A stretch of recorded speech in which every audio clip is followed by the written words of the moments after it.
Olá, boa noite. Boa noite. O Supremo vai divulgar as despesas com os ministros e todos os servidores. Os salários e vencimentos extras estarão abertos à consulta pela internet. Em São Paulo, cada deputado estadual custa R$200 mil por mês. O valor inclui o salário e despesas do gabinete dos 94 parlamentares. Começa a represália contra deputados da base que apoiaram investigar Temer. Eles devem perder mais de 100 cargos federais para os aliados fiéis ao presidente. Rodrigo Janot apresenta ao Supremo mais uma denúncia contra Romero Jucá. O líder do governo no Senado é acusado de receber suborno da Odebrecht. A senadora Gleisi Hoffmann, presidente do PT, presta depoimento ao Supremo. Ela já é ré por corrupção na Lava Jato e se declara vítima de perseguição política. O governo anuncia um novo decreto para a exploração de ouro e outros minérios no Pará e Amapá. A antiga reserva continua extinta, mas a questão indígena e ambiental será mais detalhada. O Jornal da Gazeta está no ar.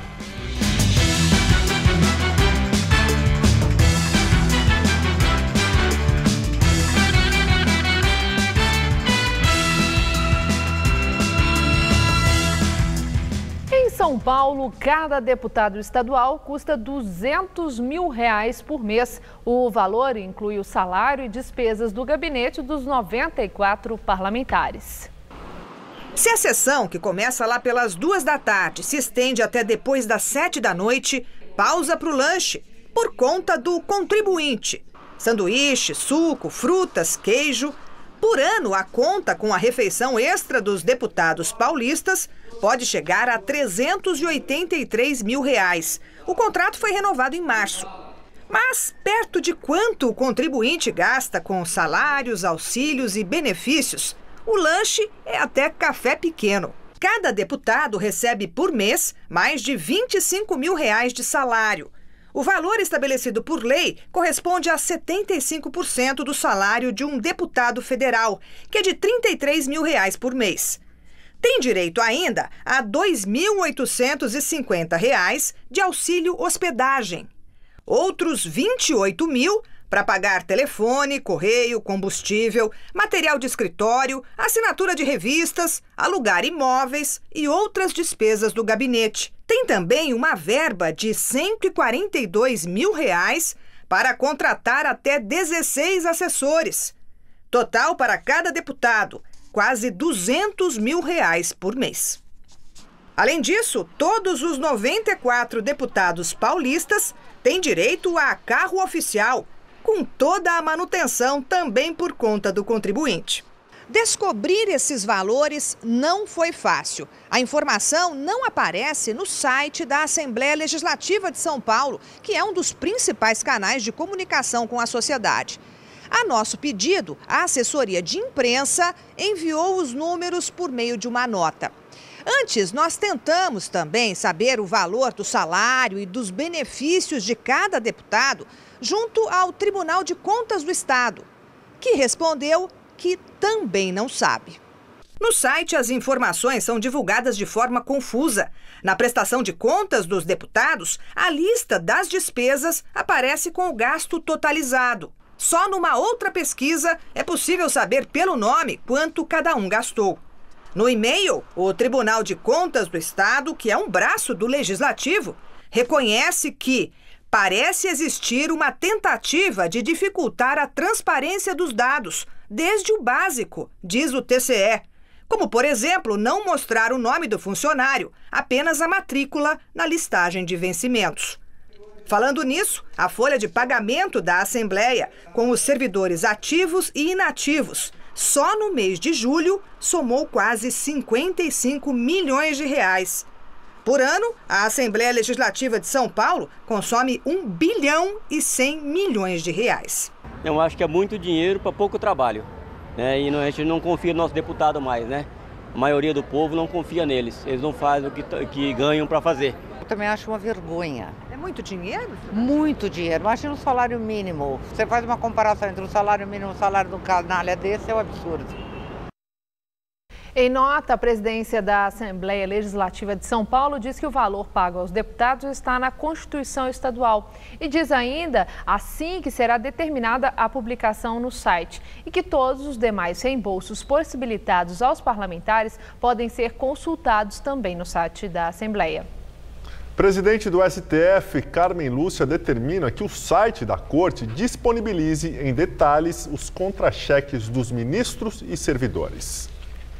A partir de agora, o site do STF passa a detalhar os valores de salários, vantagens pessoais, licença-prêmio, indenização de férias e serviços extraordinários de todos os servidores da Corte, inclusive dos ministros. A decisão vai ao encontro a uma portaria do Conselho Nacional de Justiça. O CNJ, também presidido por Carmen Lúcia, determinou que todos os tribunais brasileiros enviem os dados relativos aos pagamentos feitos a juízes de todas as instâncias, especificando valores relativos a subsídios e eventuais verbas especiais de qualquer natureza. O objetivo é tornar os pagamentos mais transparentes. De acordo com a Constituição Federal, nenhum servidor público pode receber mais do que o salário de um ministro do STF, hoje em torno de R$ 33 mil. No entanto, parte dos servidores pelo país acaba recebendo mais por causa de verbas adicionais, muitas vezes autorizadas por decisões judiciais. Um caso que ganhou as manchetes foi o de um juiz no interior do Mato Grosso, que recebeu R$ 503 mil em vencimentos no início desse mês. Além do salário normal, Mirko Vicenzo Gianotti, da Vara da Comarca de Sinop, teve gratificações, vantagens, indenizações e adicionais incorporados ao contra-cheque. Aqui em São Paulo, a situação é parecida. O salário de juízes e desembargadores triplica por causa de pagamentos extras, como o auxílio moradia. Há salários que podem chegar a mais de R$ 100 mil. E o auxílio moradia é pago a todos os juízes e desembargadores por força de uma liminar. Em resposta, a Corregedoria do Conselho Nacional de Justiça disse que hoje não é possível identificar o que está acima do teto constitucional, porque não existe uma padronização. E que o sistema que vai padronizar e auditar todas as folhas de pagamento do Judiciário ainda está em desenvolvimento. No começo do mês, alguns ministros do STF tentaram propor uma elevação nos salários de mais de 16%, mas diante da repercussão negativa, desistiram. Caso a proposta fosse aceita, os ganhos mensais dos ministros passariam para R$ 39.200 e teriam um efeito cascata em todo o Judiciário. A Justiça do Distrito Federal autorizou Henrique Pisolato, condenado no mensalão petista, a trabalhar durante o dia em empresa de companheiro de cela. O ex-diretor de marketing do Banco do Brasil está preso no complexo penitenciário da Papuda, no Distrito Federal. O Ministério Público chegou a questionar a contratação porque a empresa onde Pisolato vai trabalhar, a Rádio OK FM, pertence a um companheiro de cela, o ex-senador Luiz Estevão. O empresário foi condenado a 31 anos de prisão por desvio de dinheiro destinado às obras da construção do prédio do Tribunal Regional do Trabalho de São Paulo, na década de 1990. O Procurador-Geral da República, Rodrigo Janot, afirmou hoje que o Congresso Nacional vem trabalhando para barrar a Lava Jato, deixando a sociedade perplexa. Em seminário do jornal O Globo, Rodrigo Janot citou o projeto de lei de abuso de autoridade, que foi retirado da gaveta no Congresso e ganhou celeridade após as ações da Lava Jato, que denunciaram políticos de grandes partidos como ministros e presidentes de legenda. Segundo o Procurador-Geral, a medida foi claramente uma tentativa do Congresso de intimidar e enfraquecer o Judiciário, que vem atuando fortemente contra a corrupção. O procurador disse que os movimentos parlamentares têm gerado perplexidade na sociedade e são semelhantes ao que aconteceu na Itália, quando a Operação Mãos Limpas de combate à corrupção indiciou vários políticos italianos. Rodrigo Janot também disse que já é possível vislumbrar o fim da Lava Jato, que, segundo ele, não pode ser uma investigação permanente para não prejudicar o Estado e a sociedade brasileira. E agora o comentário de Josias de Souza, direto de Brasília. Ele fala sobre as decisões do Supremo para os condenados na segunda instância. Ninguém diz, talvez por receio de encarar a realidade, mas o Poder Judiciário vem adotando um comportamento suicida. É hora de começar a discutir a encrenca às claras. O assunto é de grande importância porque o Brasil já convive com uma democracia meio suicida. Nela, os poderes legislativo e executivo exibem uma tendência reincidente e insana para a autodesmoralização. Imaginava-se que o Judiciário restabeleceria a sanidade da República, mas até o Supremo Tribunal Federal emite sinais trocados. No momento, o tema que eletrifica o noticiário político-policial é o risco de o Supremo rever a decisão que abriu a porta da cadeia para os condenados na primeira e na segunda instância do Judiciário. Esse avanço foi adotado pelo plenário do Supremo em fevereiro do ano passado. A novidade foi confirmada em outubro de 2016, pois o assunto deve voltar à pauta do Supremo pela terceira vez. E é grande o risco de ocorrer um recuo. 1, 2, 3 julgamentos sobre o mesmo tema. É como se a Suprema Corte testasse até onde pode levar o desprezo pelo esforço de combate à corrupção. Alguém precisa avisar o Supremo de que a roleta russa também é uma modalidade de suicídio. Boa noite. O governador de São Paulo, Geraldo Alckmin, do PSDB, demitiu hoje o secretário de Meio Ambiente, Ricardo Salles, acusado de improbidade administrativa pelo Ministério Público Paulista. Ricardo Salles, do PP, foi denunciado pelo Ministério Público Paulista por fraudar o plano de manejo da área de proteção ambiental da Várzea do Tietê, atendendo às solicitações da Federação das Indústrias do Estado de São Paulo, a Fiesp. Ele responde na Justiça pelo crime de improbidade administrativa. Nos bastidores, a demissão dele pelo governador Geraldo Alckmin, do PSDB, se dá por pressões do Partido Progressista, que estaria insatisfeito com a atuação do secretário na pasta. O mais cotado para assumir a pasta é Maurício Brussadin, que é ex-membro do PV e tem histórico de militância na área ambiental. Nas eleições de 2014, Brussadin trabalhou na campanha do candidato Aécio Neves como coordenador de redes sociais. Ele também foi colaborador da campanha à presidência de Marina Silva em 2010. E daqui a pouco, Maria Lídia Flandoli entrevista o deputado federal Silvio Torres, do PSDB de São Paulo, sobre o momento político. O Tribunal de Justiça de São Paulo derruba a resolução da Corte Militar que permite que policiais militares mexam na cena do crime. Informações com a repórter Carla Rodeiro. Carla. Olha, na decisão, o desembargador Antônio Paulino alega que compete à Polícia Civil a investigação dos crimes contra a vida praticados por militares contra civis em época de paz. A decisão ainda é provisória, vale até que o Tribunal de Justiça do Estado julgue o mérito da ação, que foi impetrada pela Associação dos Delegados do Estado de São Paulo.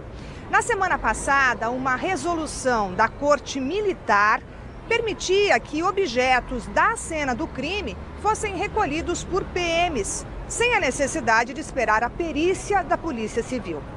Bom, só no primeiro semestre deste ano, 459 pessoas foram mortas por policiais. É o maior número desde 2003, na comparação dos primeiros 6 meses.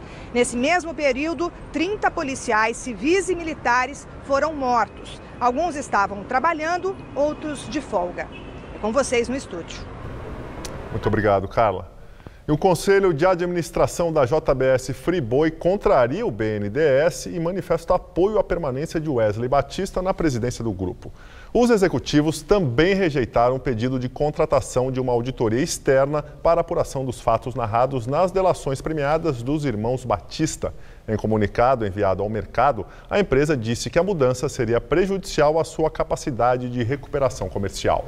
O BNDES informou há alguns dias que vai defender em assembleia de acionistas marcada para a próxima sexta-feira a abertura de processo de responsabilidade contra os irmãos Wesley e Joesley Batista e os outros ex-executivos da empresa por prejuízos causados à companhia. O comunicado da JBS foi bem recebido pelos investidores. As ações da empresa subiram quase 3% hoje na Bovespa. O ministro-chefe da Casa Civil, Eliseu Padilha, afirmou hoje que o governo espera confirmar a parceria com o Congresso Nacional para aprovar ainda nesta semana projetos considerados prioritários. Entre os projetos, o ministro citou a mudança na meta fiscal. Segundo Padilha, a viagem do presidente Michel Temer à China não deve atrapalhar as votações. Padilha iria acompanhar Temer, mas decidiu permanecer em Brasília para monitorar as votações da semana. Com dificuldade para cumprir o déficit previsto, o governo propôs ampliar a previsão de rombo nas contas públicas para até 159 bilhões de reais em 2017 e 2018. A mudança precisa ser aprovada no Congresso Nacional. O Congresso terá a sua agenda, mas o governo tem preocupação com as agendas também do Congresso como um todo, especialmente no caso do Congresso Nacional, no que diz respeito à nova meta fiscal. O Congresso tem sido um grande parceiro do governo e, neste momento, certamente vai confirmar essa parceria. O governo também quer concluir a votação no plenário da Câmara dos Deputados da medida provisória 777, que institui a nova taxa de juros a longo prazo do BNDES. Os deputados aprovaram na semana passada o texto base da proposta. Agora falta a análise de emendas que podem alterar o conteúdo da MP. O ministro também foi questionado se o governo tem receio de que uma segunda denúncia contra o presidente Michel Temer atrapalhe o cronograma de votações e afirmou que é possível que a Procuradoria-Geral da República apresente uma segunda acusação. As possibilidades são as maiores do mundo em todos os aspectos. A nossa possibilidade de aprovação das nossas regras, também a possibilidade de surgir uma nova denúncia. É possível, por óbvio que é possível. Naturalmente que ela tem que ser fundamentada. Temer já conseguiu barrar o prosseguimento de uma primeira denúncia feita pela PGR. Em agosto, o plenário da Câmara dos Deputados decidiu impedir a análise imediata no Supremo Tribunal Federal da acusação por corrupção passiva. A denúncia fica parada até que o presidente encerre o mandato, em dezembro de 2018. Michel Temer foi denunciado com base nas delações dos donos e executivos do grupo JF, que controla o frigorífico JBS Friboi. Ao lado da primeira-dama Marcela Temer, Michel Temer lança o programa para incentivar o trabalho voluntário. Amanhã, o presidente viaja para a China. Ele passou o fim de semana e o dia de hoje em reuniões com o primeiro escalão do governo. O programa prevê uma série de estímulos. Entre eles, é possível usar as horas dedicadas ao voluntariado como critério de desempate em concurso público ou em promoção na administração pública. Marcela Temer fez um breve discurso de menos de 5 minutos. A última vez que a primeira-dama falou em público foi em abril, durante um evento em São Paulo. Hoje, destacou que ser voluntário é um ato de amor. Abdicar de seu tempo para ouvir e ajudar alguém é a maior demonstração de altruísmo que o ser humano pode dar. Um mundo melhor só pode ser construído com a ajuda de todos, independentemente da posição social ou profissional que ocupem.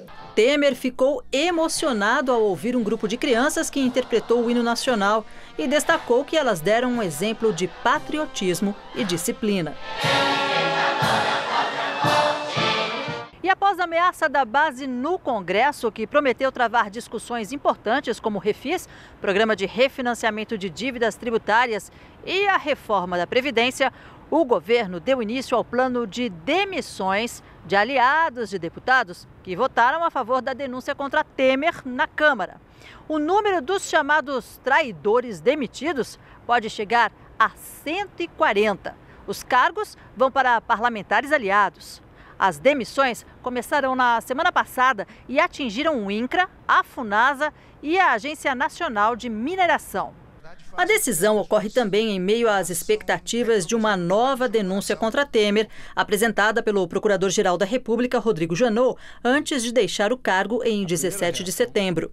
Ontem, Temer se encontrou com o presidente da Câmara, Rodrigo Maia, para discutir as pautas prioritárias para o governo enquanto estiver na China.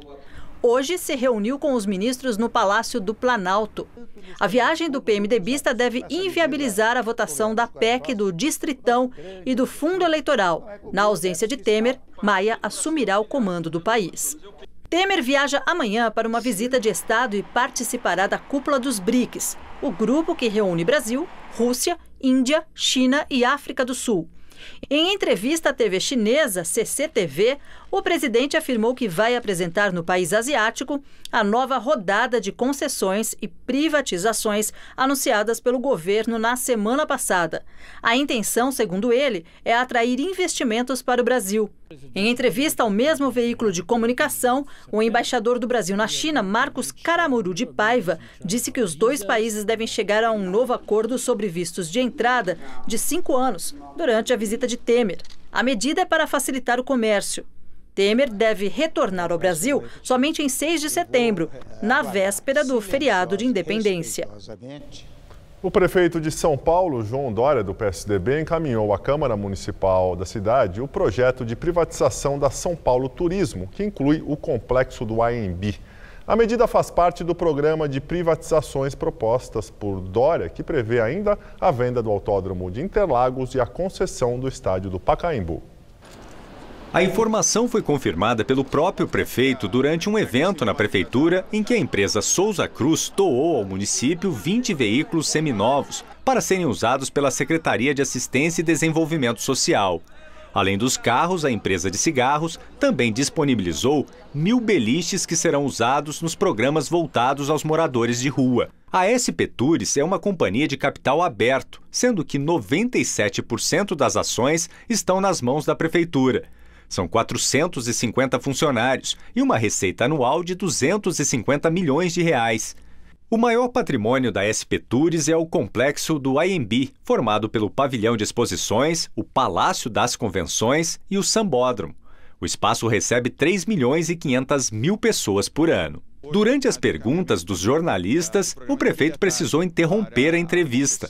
Ele foi atrapalhado por um pequeno inseto que entrou na sua boca. Desculpa, perdão. Esses bichinhos dão trabalho, me desculpem. Depois do incidente, Dória defendeu a necessidade da privatização. O pavilhão de exposições, o Palácio das Convenções, mesmo o Sambódromo, exigem investimentos para colocá-los em condição mais competitiva. O AMB perdeu 52 eventos para o São Paulo Expo, aquele novo complexo no início da Imigrantes e que, com capital francês, se modernizou e capturou as principais feiras do AMB. O Tucano afirmou ainda que a administração municipal vai renovar por 6 meses o atual contrato de iluminação pública da cidade, que vence nos próximos dias. A renovação acontece porque a prefeitura não conseguiu ainda tirar do papel a parceria público-privada, que vai ser responsável pela iluminação da capital pelos próximos 20 anos. A parceria é alvo de uma disputa jurídica entre consórcios que tentam ganhar o contrato. Nós vamos renovar por mais 6 meses, que é o que a lei faculta, enquanto aguardamos a decisão do Tribunal de Justiça. Houve um recurso de uma das empresas que não foi a vencedora.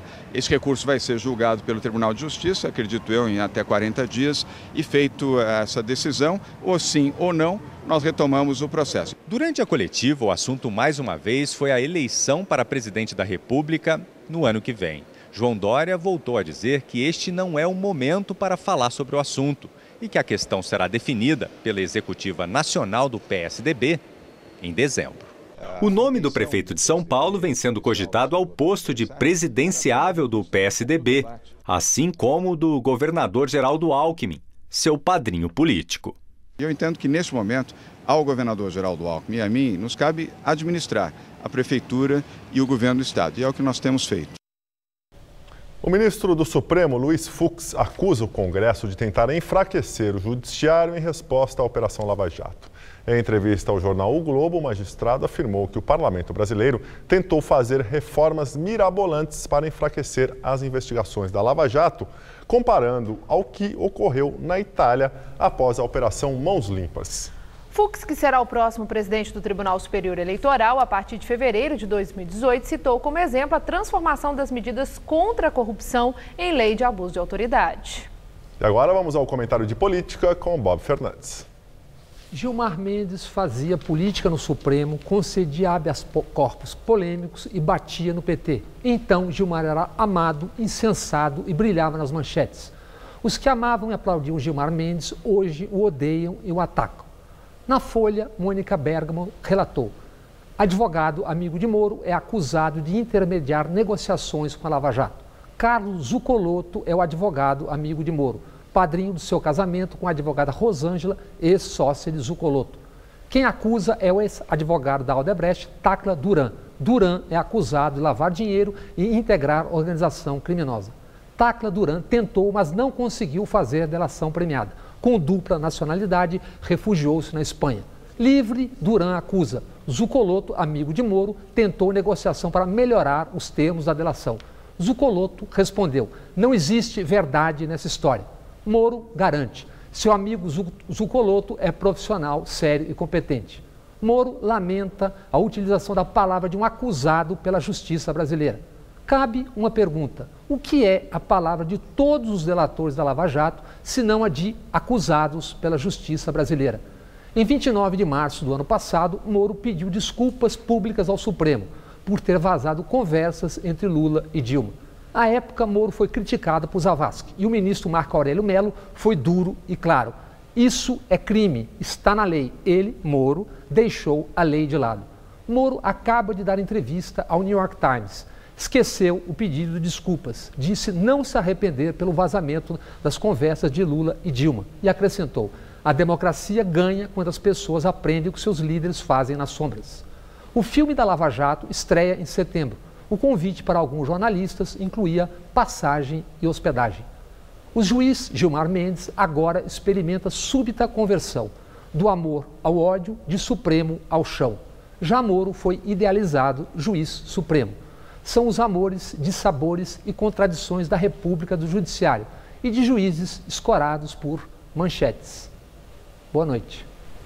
Procurador-Geral da República, Rodrigo Janot, denunciou hoje o senador Romero Jucá, do PMDB de Roraima, ao Supremo Tribunal Federal pelos crimes de corrupção e lavagem de dinheiro. A denúncia foi encaminhada no âmbito da Operação Lava Jato e tem como base as delações de ex-executivos da construtora Odebrecht. Essa é a terceira denúncia apresentada pela Procuradoria-Geral da República contra o líder do governo no Senado. No último dia 21, Jucá foi denunciado em um desdobramento da Operação Zelotes, que apura fraudes no Conselho Administrativo de Recursos Fiscais. O advogado do senador classificou a denúncia como um caso típico de criminalização da atividade parlamentar. Pesquisa do Fórum Brasileiro de Segurança mostra que 23% da população considera alta a sensação de morar próximo ao crime organizado. Conviver com a violência e a sensação de dividir espaço com criminosos faz parte da rotina de muitos brasileiros. Na região sudeste do país, 27% da população sente que é alta a presença do crime organizado ou facção criminosa na vizinhança. Os dados são de uma pesquisa do Fórum Brasileiro de Segurança Pública feita pelo Datafolha. Na pesquisa, foram 4 opções de respostas para a pergunta: você diria que a chance de existir crime organizado ou facção criminosa na sua vizinhança é alta, média, baixa ou nenhuma? Alto, né? Alto. Porque lá tem comunidade. É o tal negócio, falta de estrutura. Você falou que mora no Morro Doce. Como que você se sente morando num lugar assim? Infelizmente, muito inseguro, muito. A pergunta foi repetida para 2.087 pessoas em 130 municípios brasileiros. 23% delas consideraram alta a chance de conviver com o crime organizado no próprio bairro onde moram. Restringindo aos entrevistados de regiões metropolitanas, o índice quase dobra, 40%. Eu acho que segurança nós não temos em lugar nenhum, né? 26% escolheram a opção média. Entre quem considera a chance baixa ou nenhuma, a soma é de 47% dos entrevistados. Eu nunca vejo nada de diferenciado que está acontecendo no bairro, acho que é tranquilo. Com o resultado do levantamento, o Fórum Brasileiro de Segurança Pública alerta para a revisão de políticas públicas no país, destacando a inteligência do Estado para enfrentar o problema. Para quem analisa dados sobre a violência, parte da sensação de insegurança da população é caracterizada pela falta de confiança em ações que coíbem e combatem a criminalidade. Daí fica difícil relacionar essa sensação com os números absolutos. Ou seja, a sensação de insegurança não quer dizer que haja violência. É o que diz o Núcleo de Estudos da Violência da Universidade de São Paulo. Para o órgão, a pesquisa realizada pelo Instituto Datafolha auxilia como entender o comportamento da população, mas necessita de detalhes, como questionar se há controle de crime organizado na mesma vizinhança.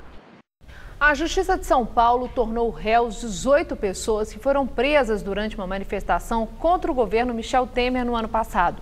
Elas são acusadas de associação criminosa e corrupção de menores. A prisão das 18 pessoas aconteceu no dia 4 de setembro de 2016, após uma reunião deles no Centro Cultural São Paulo. Dali, o grupo sairia para o protesto contra Michel Temer na Avenida Paulista, mas foi detido sob acusação de planejar destruição de patrimônio público e privado e de machucar policiais militares.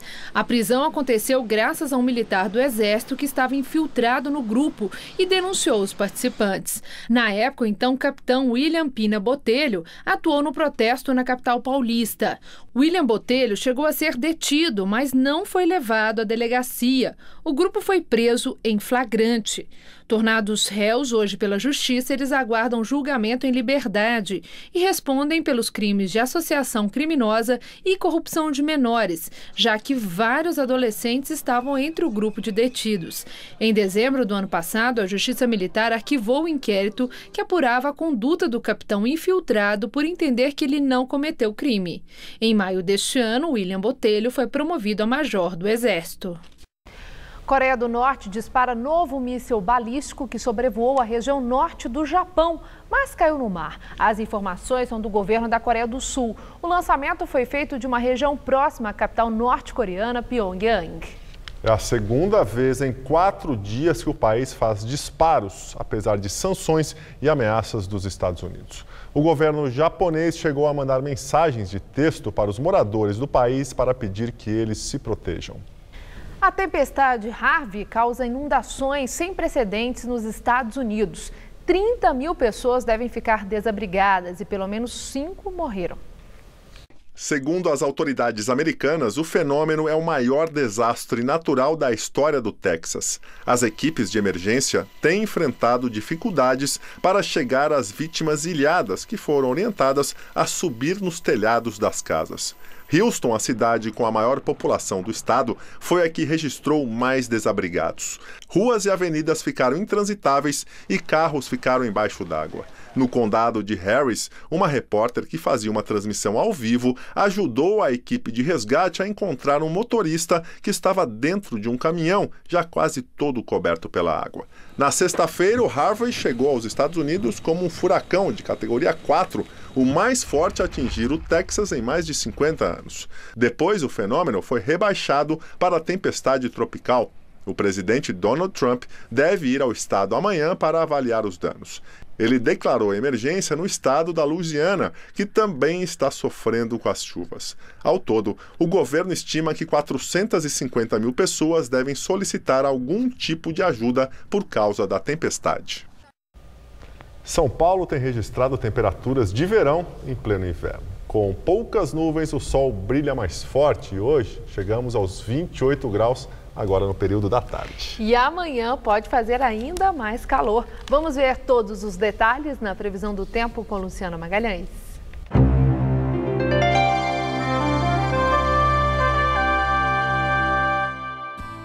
Uma grande massa de ar seco se espalha pelo país, deixando o céu praticamente sem nuvens nesta terça. Mas a chuva ainda não dá trégua no leste, entre a Bahia e o Rio Grande do Norte. Chove de forma passageira no litoral do Espírito Santo, no litoral norte do Rio e no norte do Maranhão. Pancadas de chuva à tarde no sul gaúcho e em boa parte da região norte. Em São Paulo, céu aberto, sol forte e umidade do ar baixa, principalmente na capital e no interior, onde deve ficar por volta de 35%. No centro-oeste, máxima de 32 graus em Araçatuba e de 33 em Presidente Prudente. No norte, máxima de 33 em São José do Rio Preto e de 31 em São Carlos. E na faixa leste, máxima de 30 graus em Sorocaba e 31 em Campinas.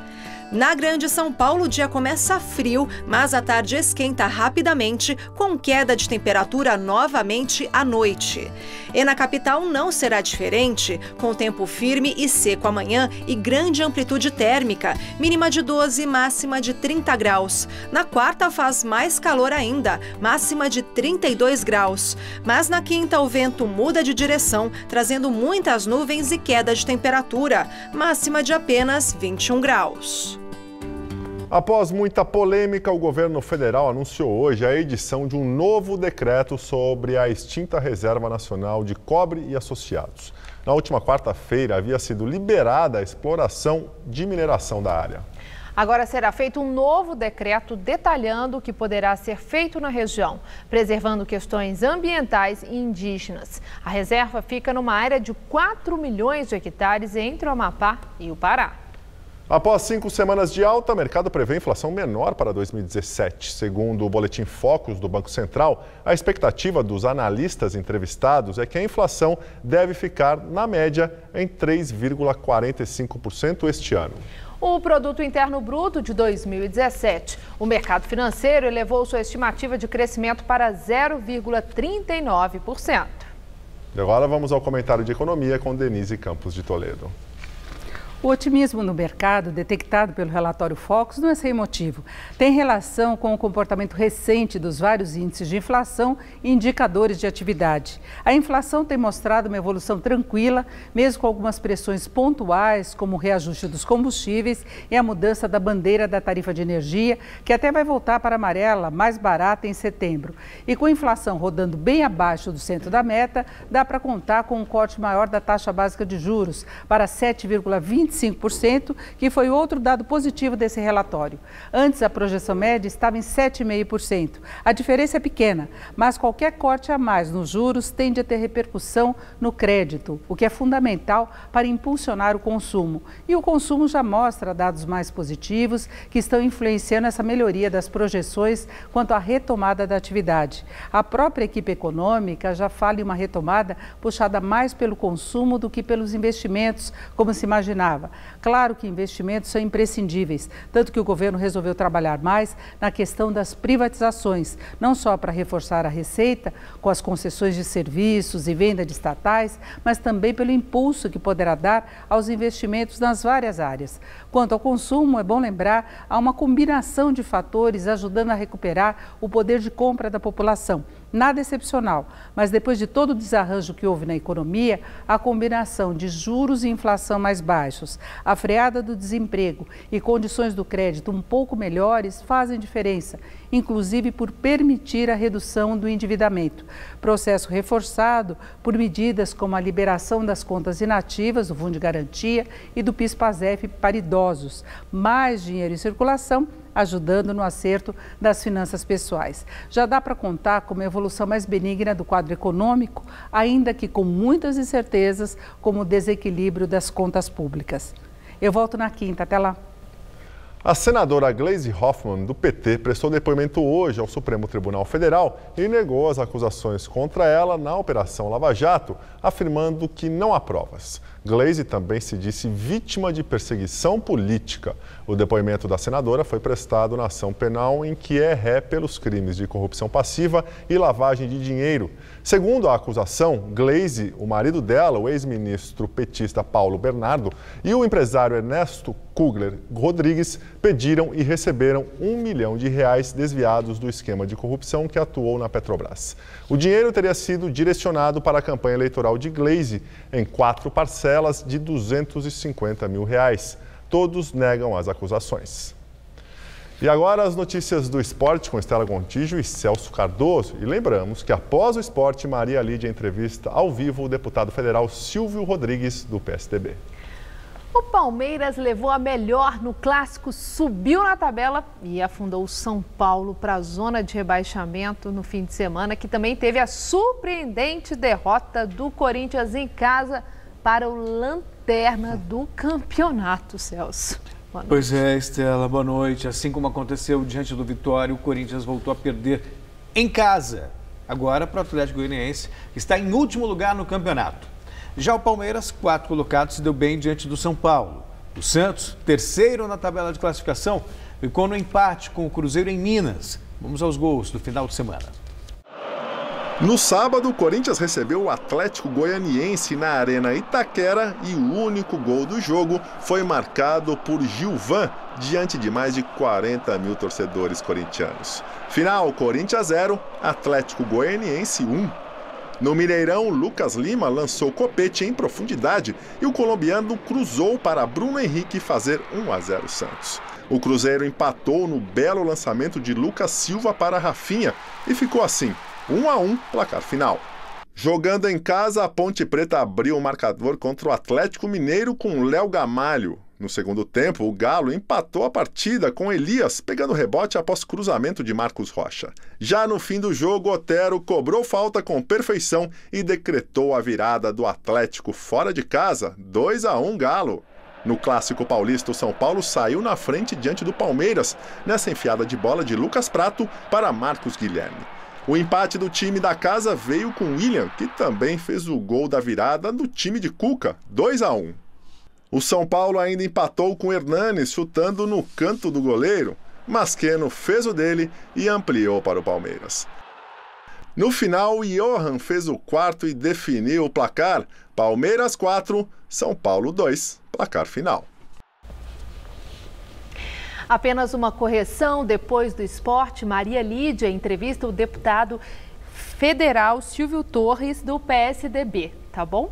É daqui a pouquinho, mas agora vamos continuar com o esporte. Celso, impressionante a derrota do São Paulo, que está afundando ali na zona de rebaixamento. Acho que o mais impressionante mesmo foi a derrota do Corinthians. Ninguém imaginava que o Corinthians perderia para o Atlético Goianiense em Itaquera, o último colocado.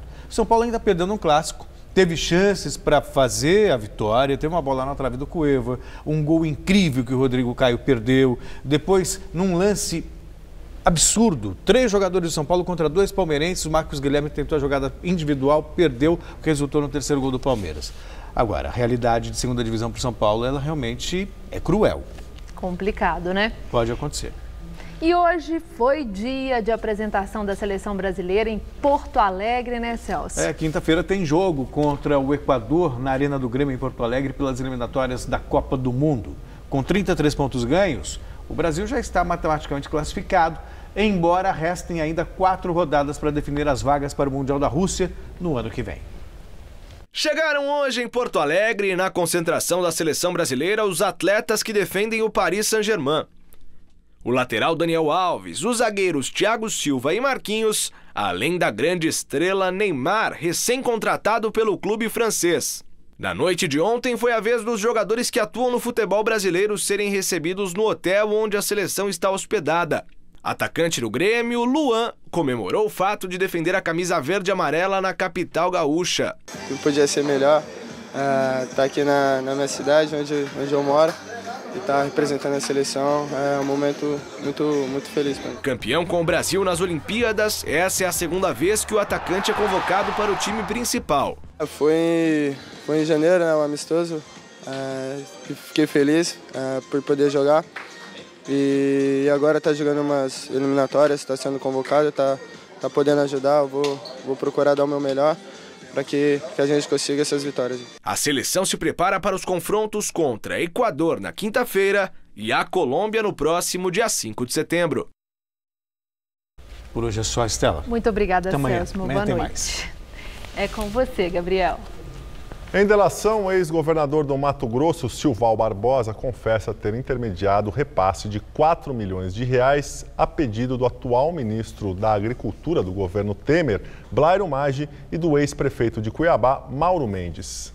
O dinheiro teria servido para comprar apoio do PMDB nas eleições municipais de 2008. No termo de colaboração, o ex-governador afirmou que o pedido dos 4 milhões de reais partiu do hoje deputado federal Carlos Bezerra, do PMDB de Mato Grosso. Na delação, Silval também cita o então secretário da Fazenda de Mato Grosso, Éder Moraes, na época do PMDB, para conseguir os valores para efetuar os pagamentos a Bezerra. O lobista Júnior Mendonça teria conseguido 3 milhões e 300 mil reais para o acerto, parte em cheque, parte em dinheiro. Para conseguir os outros R$700 mil, Silval relatou ter procurado os empresários Terguivan e Fernando Garucci, que eram sócios de uma factory em Cuiabá. As revelações foram classificadas de monstruosas pelo ministro Luiz Fux do Supremo Tribunal Federal, que na última sexta-feira autorizou a abertura de inquérito contra um grupo de políticos de Mato Grosso, entre eles Blairo Maggi, a quem a Procuradoria chamou de líder de organização criminosa, instalada em A seguir, Maria Lídia entrevista Silvio Torres, deputado federal do PSDB de São Paulo. Até já.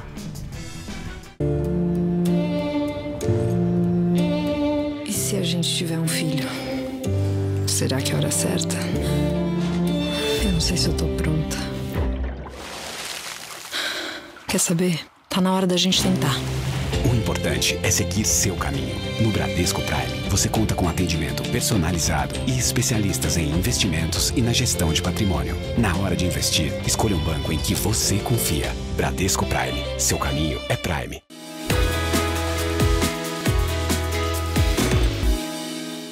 Eu não tenho dúvidas de que quando você estuda, você se aprofunda, você cria novos debates, isso agrega muito no seu dia a dia. Você começa a simular problemas em sala de aula e isso faz toda a diferença. A gente nunca sabe o que vai acontecer no futuro, então quanto mais preparado a gente estiver, melhor. Eu escolhi a Casper Libero pela tradição, pela localização, a Avenida Paulista facilita muito, então eu acho que a Casper tem um nome no mercado, tem uma credibilidade, professores de excelente nível e isso te agrega tanto que é uma satisfação incrível pra gente. Por isso, eu sou Casper. Somos todos Casper. O time do Gazeta Esportiva faz marcação cerrada, traz informação de primeira e conquista o coração da torcida. Não tem pra ninguém. Isso é indiscutível. Gazeta Esportiva, de segunda a sexta, 6 da tarde.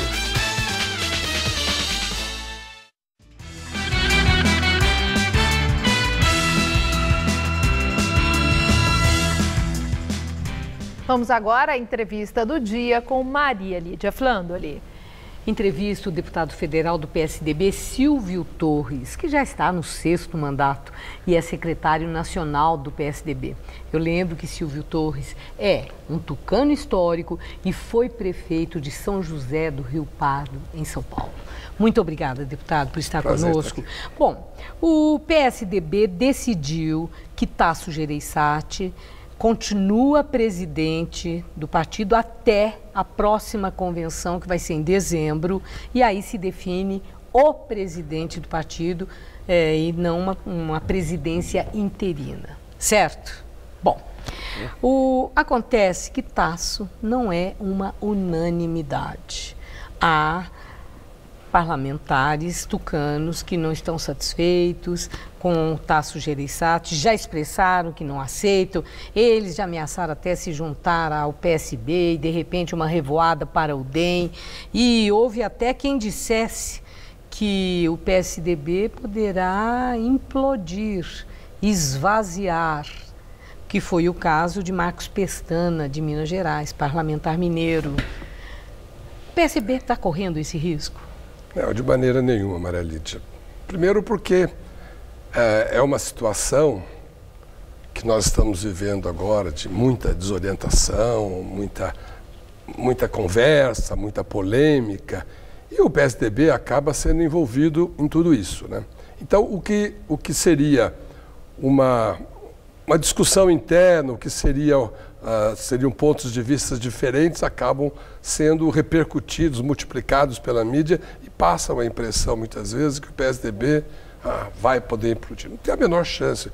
O senador Tasso Gereissati, ele já tinha colocado por mais de uma vez à disposição o cargo de presidente interino. Mas dessa vez ele diz que não sai, daqui ninguém me tira, hein? Aí foi convencido, e pelo próprio Aécio Neves, para ficar e dando a ele toda a carta branca, ou seja, dizendo, olha, eu não vou me envolver em nada, a sua presidência será uma presidência da sua própria vontade, né?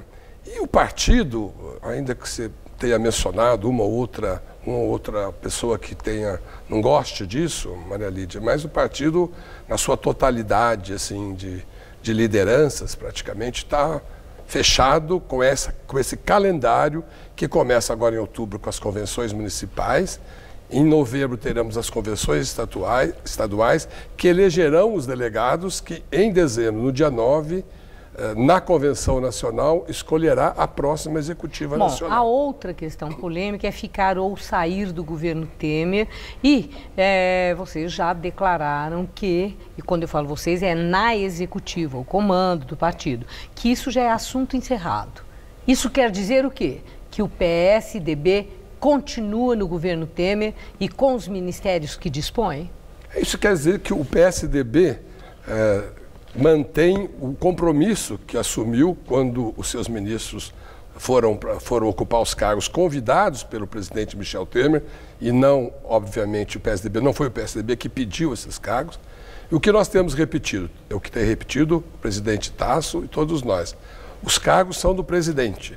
O PSDB, para apoiar uma agenda de reformas, para apoiar um governo que se mostre comprometido com as mudanças no Brasil, ele não precisa de nenhum cargo. Bom, quer dizer que se Temer tirar algum ministério do PSDB, como vem sendo pressionado pelo PMDB, pelo DEM, que eles querem ministério. Então, se isso acontecer, o PSDB, aí generoso, aceita a perda de ministério e continua no governo? Não é uma perda, então. O que eu estou tentando dizer é que o nosso compromisso é com uma agenda de reformas. Queremos ajudar o Brasil. Não precisa ficar no governo. Então, não precisa. É só votar. Se o presidente Michel Temer, pressionado, parece que está havendo uma pressão por algum dos cargos que o PSDB ocupa no governo, fizer isso, não vai mudar absolutamente nada. O PSDB continuará comprometido com essa agenda. Nós não temos nenhuma vantagem em assumir esses cargos. Isso é bom que se saiba. Quer dizer que vocês continuam no governo. Ok. Agora, essa convenção a ser realizada em dezembro vai definir um novo presidente, como eu já disse, fora de interinidade, presidente do partido com mandato. Muito bem. Tasso Gereissati já declarou uma preferência. Ele disse que ele prefere alguém da nova geração, assim, uma pessoa com ideias frescas, alguém mais moderno. Eu não sei como é que o senhor se sentiu ouvindo tudo isso, mas ele quer um cabeça preta com mentalidade. O que ele quis dizer com isso? O senhor entendeu? Olha, o presidente Tasso, ele tem dito e repetido que ele quer aproveitar esse período de transição em que ele assume como presidente para fazer as mudanças, reconectar o PSDB com a opinião pública, com a sociedade, reciclar o programa do PSDB. Aliás, nós temos um congresso pré-agendado já para dezembro. Mas essa história de cabeça preta com mentalidade, gente com ideia fresca, o que ele quis dizer? Não, o que ele quis dizer é que o PSDB, como ocorreu no episódio daquele programa tão polêmico, que o PSDB, ele de alguma forma se acomodou ao longo desse tempo e que ele precisa agora se sacudir. E quando fala em cabeça preta, é um pouco seguindo essa onda, né, que a imprensa está colocando, não só no PSDB, nem em outros partidos, dizendo que tem uma renovação, uma moçada que quer mudar o partido, quer mudar o país. Eu acho que nós todos estamos pensando da mesma forma. Bom, é muito interessante também, Tasso Gereissati já admitiu que, como candidato do PSDB à presidência da República em 2018, Geraldo Alckmin é o primeiro da fila. Quem é o segundo?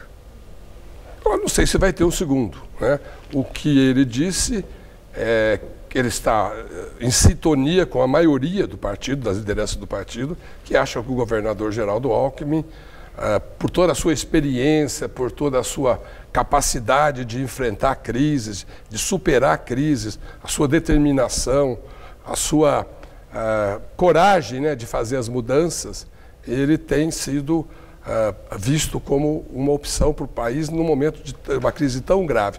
Mas é lógico, nós teremos no partido sempre pessoas que podem vir assumir, caso o governador Geraldo Alckmin não siga esse caminho. E eu agradeço muito sua entrevista, Silvio Torres. Uma boa noite. Boa noite, Maria. Gabriel. E uma última notícia, a ministra do Supremo, Rosa Weber, autorizou a abertura de inquérito para o senador José Serra, do PSDB. A decisão foi tomada com base nas delações dos executivos da empresa JBS. Mais informações no Jornal da Gazeta, edição das 10. E o Jornal da Gazeta fica por aqui. Uma boa noite para você. A gente se vê às 10 horas. Até já.